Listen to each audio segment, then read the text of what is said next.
Welcome everyone to this review of Nothing. Yes, we're gonna review Nothing today. As you can see, we're just gonna look at a wall and this desk here, or this dresser top. No, I'm just kidding. But yeah, we are going to kickstart bringing some of the original content of this channel back after what seems to be an endless amount of firework videos on this channel, when in fact my name is AirplayKid95, and it's kind of confusing. Although I'm not the only channel that does this, but hey, we're going to go back to our original roots this time around, and hopefully for the rest of the month, as I'm going to call this Aviation August.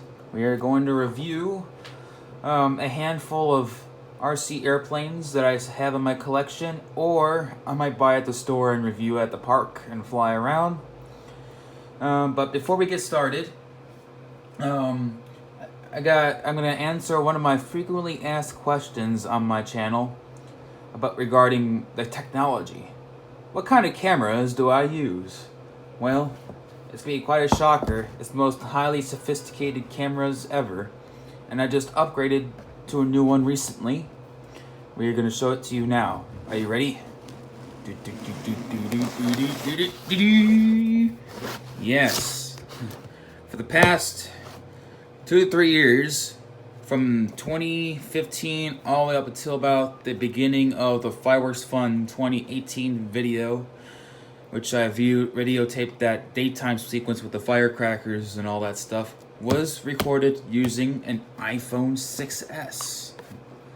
This was my main studio device, as I like to call it. This is my studio device.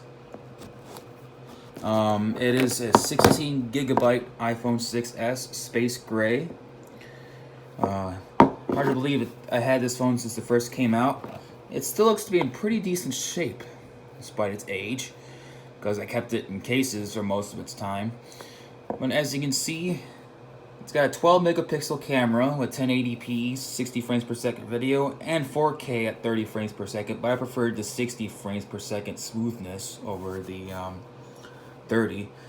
And most people don't really have 4K displays anyway, so that's why I opted for 1080p anyway. But not a bad little device. It still works. As you can see, I no longer have a SIM card in it, and it's telling me to back up because I have upgraded to a new phone. See Touch ID to put your finger on it, touch home to open. And as you can see, let's go into the camera app. And this is where you guys saw my content being filmed from at all these years, is with this camera. And I know I'm gonna have some hate from people who like Android or any other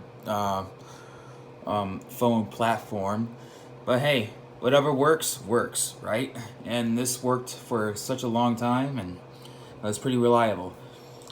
And it wasn't just this phone either that I had to film videos with. I also filmed with an iPod Touch before that and an iPhone 4. So that's how I started doing these videos, is with iPhone cameras, believe it or not. But yeah, let's take a look at the front-facing camera just for giggles. Oh, there's me. Hi. Yeah, I don't look too good in this camera. But here's my new camera, by the way. It's an iPhone 8 Plus in red. There we go. Revealing my fancy schmancy camera setups that I've been doing for all these years. But okay. Here's my little tech secret. And I know some of you who like Android phones are not gonna like me after this, but hey, whatever works, works. That's all I gotta say. And these cameras are solid. Okay, back to what we're gonna be doing.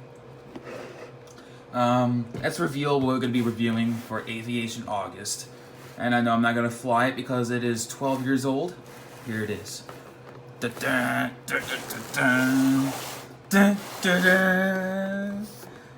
RC Flying Superman from Mattel Toys. Believe it or not, this was released in 2006 for the Superman Returns movie. Hard to believe I still have this thing in its packaging. And I did fly it quite a bit when I was younger. So obviously it's worn out. The battery no longer works. so we can't do a flight video of it. Let's take a look around the box with this nice packaging of Superman. I forgot who the actor was for Superman Returns. I'm sure someone in the comments will tell me. I know it wasn't Christopher Reeves because this is the first movie that they came out with after Reeves' accident, after Superman 3 was released. As you can see, there's some details for the airplane. Realistic flying action. It is basically a delta wing foamy with Superman's body imposed as the fuselage. Here's the transmitter details here. On-off charge button. Emergency stop. You got the throttle stick, which is self-centering and directional steering, left and right. Bank left and right. Dual power propellers. Manual takeoff, which basically means throwing the airplane. As I see, it's in multiple languages and measurements for all of us, for all of you out of US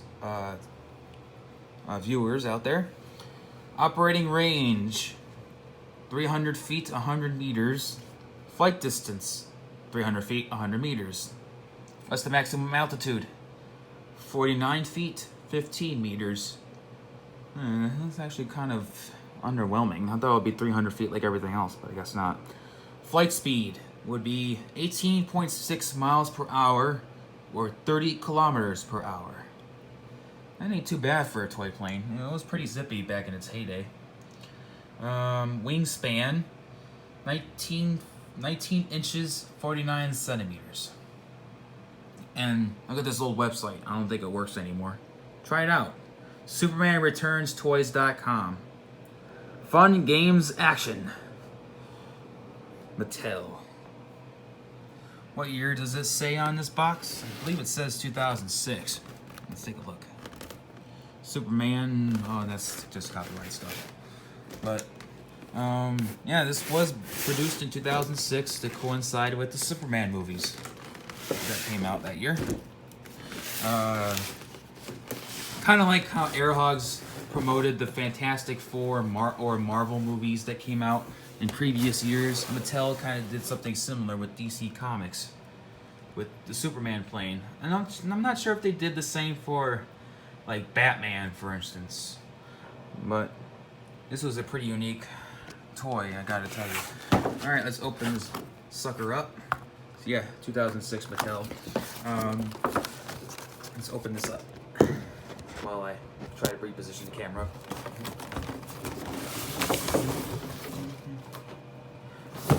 And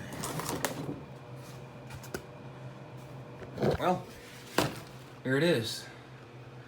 The Flying Superman. Made out of nice, thick, sturdy foam. And it has gotten beaten up after several years of moving around and being moved around. Like this corner here is kind of bent. And there's some paint wear on it, but not too bad. Superman is aged quite well after 12 years. There he is. Flies into the camera. But yeah, pretty cool model, that's for sure. And this thing flew pretty decent. It was kind of heavy for a toy, so it basically stayed low to the ground when it flew in the air. It's got a long antenna for decent reception. Dual propellers, so it is similar to like the Dominator from Airhogs in terms of how it is set up with the dual propellers in the back. Transmitter here. See, it's a self-centering throttle stick, so if you go up, it does go up in terms of throttle speed, but then down it just doesn't do anything. It just shuts the motors off. Here's your emergency cutoff switch in case you crash. Just turn the motors off that way, or you can also turn them off this way to prevent any damage from your Superman. Down here is your charging equipment, like an Airhog, has a hose in there. Here's your left and right controls, and you got a nice Superman Returns graphic on the front here. This movie was not too bad if I remember. At the top of my head, I remember going to the drive-in that was still open from where I live, going to this movie. Now that drive-in's closed and now is it a vacant lot, but pretty cool seeing this. Gives me good childhood memories. And what else can I show you real quick before I end this video? Oh, here we go. Here's some accessories I still have in here. Propellers I have never replaced. They're still brand new in the packaging. So I was pretty good with this toy and never really severely crashed it. The only damage you see is on Superman's arms. Well, hope you guys enjoyed this quick video. Hopefully I'll get some flying videos soon, since this plane does not work anymore. The battery is aged, unless I swap the battery out, but that might be very tedious with this type of airframe on this thing. So it'll be very hard to replace Superman's battery. I guess he had a pretty good dose of kryptonite, but okay.